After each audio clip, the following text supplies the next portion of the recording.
Video নিয়ে আশা করি সকলেই ভালো আছেন। তো আমার সামনে দেখতে পারতেছেন ডিবি বক্স। এই ডিবি বক্সটি আমি খুলে আপনাদের দেখাচ্ছি। 6টা স্ক্রু থাকে, 6টা স্ক্রু খুলে আমি এই উপরের কাভারটি খুলে দেখাচ্ছি। ভিতরে কত সুন্দর ড্রেসিং করা, মানে খুবই সুন্দর ডিবি বক্সটি। আর কালার কোডগুলো খুবই চমৎকারভাবে ব্যবহার করা হয়েছে। তো বন্ধুরা, এই যে এখানে বড় যে সার্কিট ব্রেকারটি দেখতেছেন, এটা হলো 250 এম্পিয়ারের ব্রেকার। এটা দিয়ে ইন হয়েছে, ইনকামিং ব্রেকার, আর এই নিচ দিয়ে আউট হয়েছে। এই যে এখানে ইনকামিং হয়েছে আর এইখান দিয়ে আউট কামিং হয়েছে।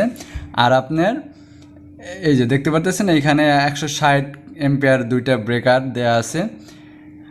আমার এই বাসবার থেকে আমার এখানে ইন হয়েছে আর এখান থেকে আউটপুট হবে।